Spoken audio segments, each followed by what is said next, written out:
Oi, tudo bem com vocês? Olha eu aqui de novo. E aí, galerinha, vamos dar continuidade à nossa playlist e hoje vamos estudar a tabela periódica. Eu trouxe muitas informações para vocês e, por incrível que pareça, a tabela periódica é super fácil. Vamos lá? Vamos começar? Então eu vou me retirar, vai ficar só a minha voz e a gente começa estudando tabela periódica. Bem,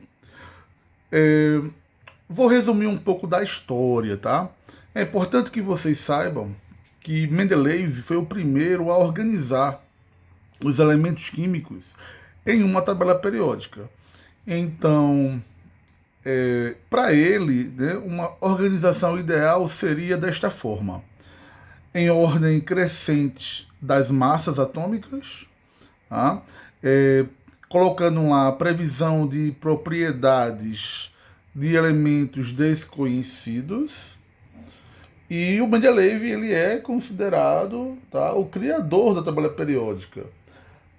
Apesar de que a tabela que a gente usa hoje não é a tabela do Mendeleev, tá? É. Hoje a gente usa a tabela de Moseley. Como assim?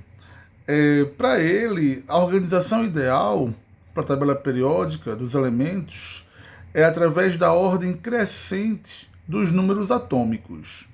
Então, todo átomo ele tem número de massa, ele tem número atômico, e para ele o ideal é através da ordem crescente dos números atômicos. E ele também usou, né, os raios X para determinar o número atômico de alguns elementos, tá?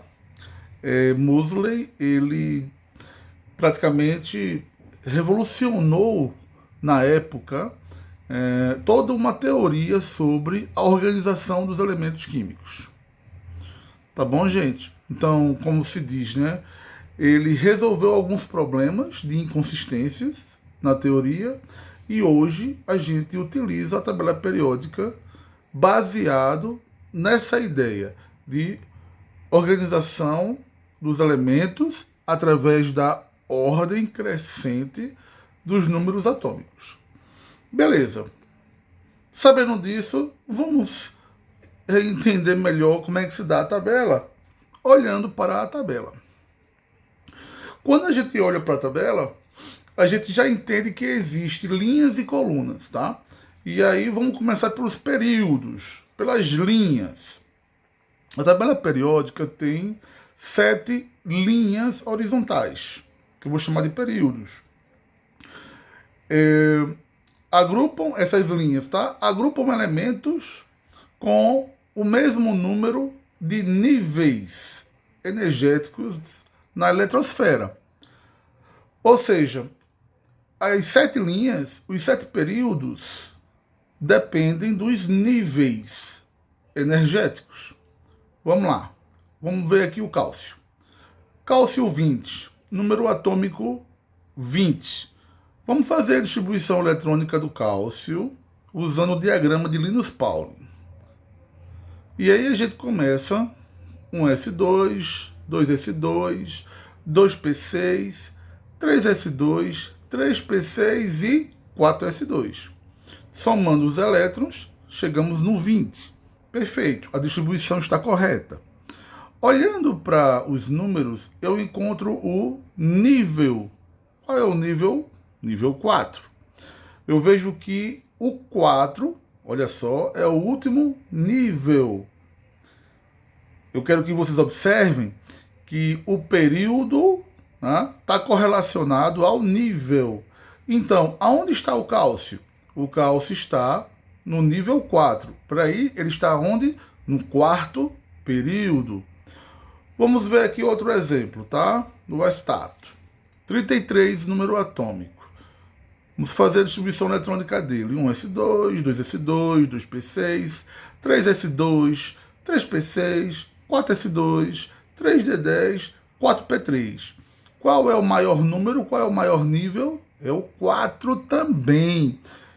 Isso quer dizer que o estato também estará no quarto período. Nível 4, quarto período, né? Está correlacionado. Bora ver isso. Tabela periódica. Eu começo pela linha 1, primeiro período. É o H num canto, o L no outro canto. Segundo período, olha só, vamos vendo aí que interessante. Terceiro período, olha a linha na horizontal. Quarto período. Quinto período. E os elementos estão se organizando. Estão sendo organizados através da ordem crescente de número atômico.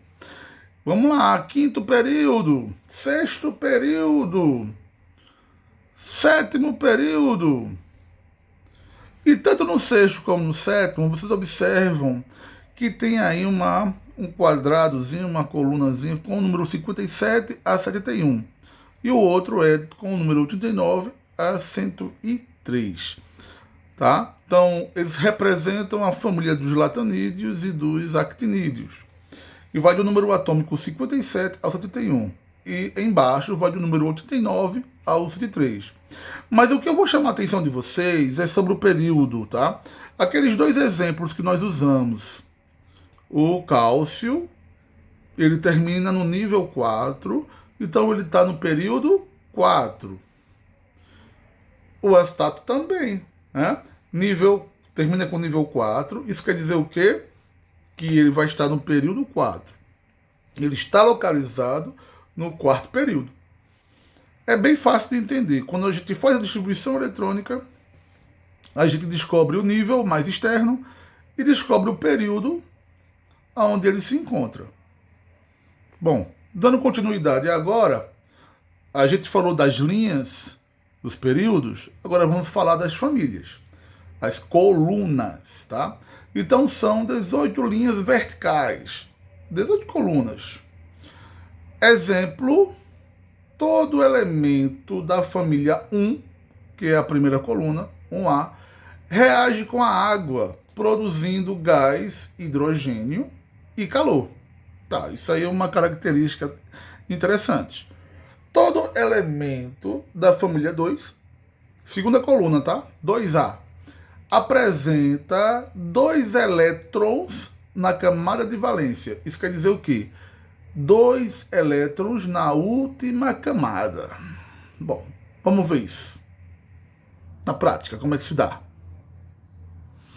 Olha aí a primeira família. Primeira coluna, primeira família. Então eu tenho H, que é o hidrogênio, tenho Li, que é o lítio, tenho sódio, que é o Na, e assim vai. Olha a segunda família. Berílio, magnésio, cálcio, estrôncio, e assim vai. Olha a terceira família. Eu vou ter, nesse espaço que está piscando aí, a série dos latanídeos. E no outro espaçozinho, a série dos actinídeos. Eles estão na terceira família, na terceira coluna. Observem que interessante, né? Toda a série dos actinídeos agora. Isso. Bom, continuando, teremos a família 4, a família 5, 6, 7, 8, 9, 10. 11, família 12, família 13, família 14, família 15, família 16, família 17 e, para terminar, família 18. Está aqui presente, tá? Vamos lá, o que é importante para a gente? A primeira família eu vou chamar de metais alcalinos. Primeira coluna são todos os elementos, menos o H, o hidrogênio não faz parte de nenhuma família. Ele é uma exceção à regra, tá? O H, ele é especial. Então, todos os outros elementos fazem parte dos metais alcalinos. Metais alcalinos. E o grupo 2, e a família 2, se chama metais alcalinos terrosos, tá? Então teremos os metais alcalinos terrosos na família 2A. Então, e aí vai, tá? A gente vai chegar agora na família do boro. Vamos começar metais alcalinos, depois metais alcalinos terrosos, E agora nessa coluna 13, família do boro. Olha o próximo, família do carbono. Olha o próximo, família do nitrogênio. E agora vem alguns nomes especiais. Temos os calcogênios, que é a família 16.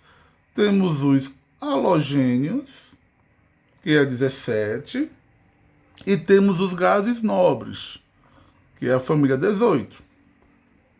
É muito importante que a gente conheça esses nomes, tá? E saiba aonde localizar na tabela periódica. Perguntas como: o nitrogênio faz parte de qual família? O oxigênio faz parte de qual família? O boro faz parte de qual família? Então vocês têm que saber. Nesse comecinho, eu recomendo que vocês olhem para a tabela periódica, escrevam ela, desenhem ela, tentem memorizar suas partes. Se não conseguirem memorizar tudo, tudo bem, assim, é normal. Né? É muito difícil realmente você decorar a tabela periódica. Mas através dos exercícios, você se acostuma. Né? Através da repetição, você se acostuma. E aí vocês vão conseguir identificar cada uma dessas famílias. Bem, a tabela periódica ela é dividida em algumas partes. Vamos conhecer essas divisões. Ela é dividida em subníveis de energia. Tá? E a gente vai estudar agora aonde se encontram esses subníveis. Ela também se divide pela classificação do elemento químico. Vamos ver, então, que classificação cada elemento químico tem. E também se divide em estados físicos. Estado físico como sólido, líquido e gasoso. Bora ver isso também. Bom, quanto ao subnível, vamos aprender o seguinte. Os elementos que são representativos possuem subnível S ou P. Então, na distribuição eletrônica terminou em S ou P, eles fazem parte dessa família chamada de representativos. Já os de transição possuem subnível D ou F. E aí o D é de transição externa e o F de transição interna. Parece complicado, mas não é. Vou mostrar para vocês. Bom, fiz aqui um esboço da tabela periódica através dos números e vamos completar esses espaços. Tá? Então a família 1A e 2A, né, coluna 1, coluna 2, ela faz parte desse grupo onde o subnível é o subnível S. Ou seja, na distribuição eletrônica, os elementos químicos, no final, vai terminar com subnível S. E lá no final, os gases nobres, né, a família 18, o hélio é uma exceção, ele também termina no subnível S. Vamos continuar. Da família 13 ao 18, com exceção do hélio, tá? 13 ao 18, eu tenho lá subnível P. Então a gente faz a distribuição eletrônica e no final eles vão terminar com o último subnível, o subnível mais externo, né? P. Olha só a quantidade dos elementos. Olha onde se encontra na tabela periódica. Já o D, olha só, é do grupo 3 ao 12. São todos esses elementos de laranja, tá? Que quando a gente fizer a distribuição eletrônica, vai terminar no D, ok? Vamos continuar. E a série dos latanídeos e dos actinídeos vão terminar no subnível F. Por isso aquela história, né, de elementos de transição interna e externa. Ok? Bom, vamos ver isso na prática. As divisões também podem ser classificadas, né, como os metais, ametais, que quer dizer não metais, semimetais e gases nobres. Né? Daqui a pouco eu mostro para vocês na prática como é que a gente vai fazer a distribuição e como é que a gente vai identificar na tabela periódica. Mas vamos continuar. As famílias recebem esse nome: metais, ametais, semimetais e gases nobres, tá? Então vamos ver aqui. Então todos esses elementos de azul que já estão identificados na tabela periódica, eu vou chamar de metais. Já esse de azul claro, bem clarinho, eu vou chamar de ametais, quer dizer, é o oposto. Não são metais, ok? Ametais. Ou não metais. Agora surge os semimetais de rosa, tá? De rosinha aí, está identificado. Semimetais. E de amarelo surgem os gases nobres. Então tenho metal, ametal, semimetal e gases nobres, tá bom? Pelo menos era isso que nós estudávamos e é isso que cai no vestibular, né? Antigamente caía no vestibular e hoje também se cobra isso. É bem teórico, tá bom? E lembra que eu falei sobre o H, o hidrogênio? Ele é uma exceção, ele não faz parte de nenhuma dessas famílias. Continuando, é importante que vocês saibam que existe as normas da IUPAC. Né? A IUPAC ela é uma instituição internacional de normas químicas que regem todas essas regras. E para a IUPAC, observem, não existe semimetal. Então, as famílias são metais, ametais e gases nobres. Bora ver aqui que não vai existir mais os semimetais.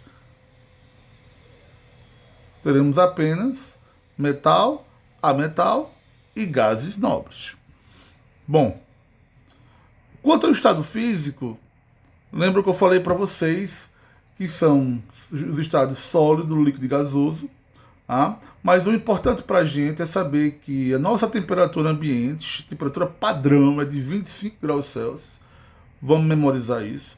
E a pressão atmosférica, a nossa pressão padrão, é de 1 atm, 1 atmosferas. Então, o elemento químico que tiver nessa temperatura e nessa pressão, ele vai estar em um estado físico específico, tá bom?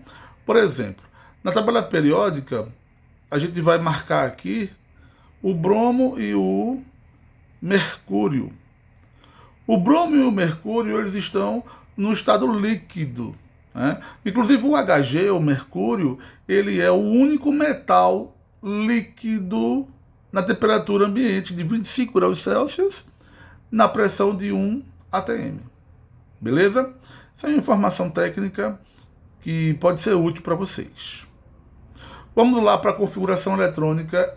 Essa é aquela parte que eu disse, né? Era da prática. Vamos lá, vamos praticar. Vamos ver na prática essa distribuição eletrônica e a tabela periódica. A localização de um elemento na tabela periódica está relacionada à sua configuração. A camada de valência indica o período e o subnível indica a família. Beleza, vamos lá. Exemplo agora, terminada em S. Olha o sódio, número atômico 11. Espero que vocês tenham lembrado aí. S, qual é a família? Vamos lá. Fazer a distribuição eletrônica. 1S2, 2S2, 2P6, 3S1. Olha, gente, 3S1. Nível 3 quer dizer o quê? Terceiro período. E o S quer dizer o quê? S, qual é a família? Ou é a família 1A, ou é a família 2A. S1 só pode ser a 1A. Então vamos lá. Vamos identificar. Qual é o período? 3, terceiro período. E qual é a família? Olha lá, vamos ver o número 1 do elétron. Família 1A. Viu que é retado? Então eu posso pedir para vocês, numa atividade, identifiquem na tabela periódica o sódio. Qual o período do sódio onde ele está localizado e qual a família? Aí você faz a distribuição eletrônica e já diz logo, ó, ele está no terceiro período, família 1A, né? Bem fácil. Então a gente olha para a tabela periódica e a gente vê que a família 1A e a 2A, elas fazem parte do subnível S, né? E estão vendo ali que o Na já está na família 1A. Olha aí, S1. Top, top, top. Beleza. Olha só, S2, família 2A. Fácil, né? Vamos agora para o P. Olha o enxofre, número atômico 16, distribuição eletrônica, 1s2, 2s2, 2p6, 3s2 e 3p4. Aí vem aquela pergunta, qual é o período, hein, gente, e qual é a família? Bom, vamos lembrar, né? Número 3, qual é o período? Terceiro período. Termina no nível 3, terceiro período. E qual é a família? Eu tenho que olhar o último subnível. O último subnível, P. E eu vou contar os elétrons. 4 mais 2, 6. Então, P6. Ele vai estar na família 6A. Ou então, 16. Tanto faz. Ok? Eu sempre olho a quantidade de elétrons e vejo o último subnível. Vamos procurar aqui o enxofre. Família aqui do enxofre 16. Olha, tá lá, 16. O terceiro período realmente. S está lá perfeitamente. P. Olha só, subnível P. E aí, terceiro período. Ó, viram na tabela periódica? Não é simples, não é fácil. Agora o D, subnível D. Vamos usar o exemplo aqui do ferro.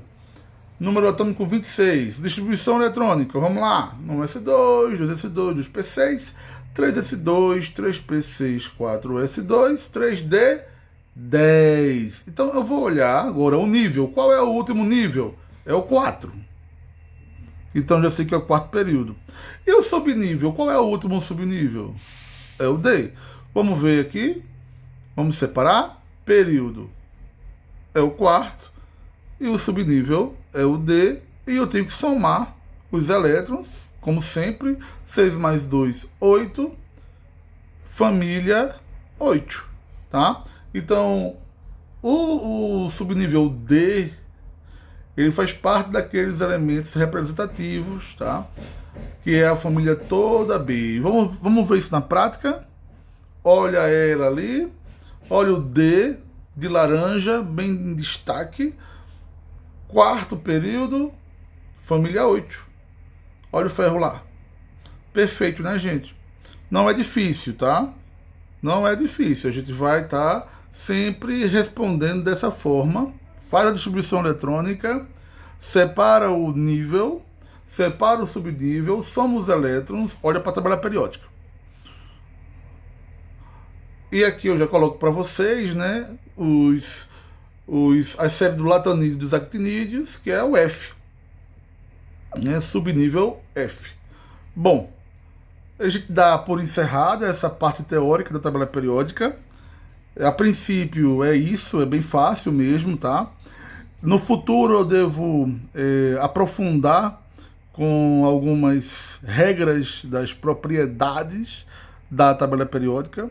Só que agora, nesse momento, o mais importante é vocês conseguirem ler, conseguirem interpretar a tabela periódica, conseguirem identificar as famílias, os períodos, os elementos, conseguirem fazer distribuição eletrônica e saber aonde localizar na tabela periódica esses elementos, tá?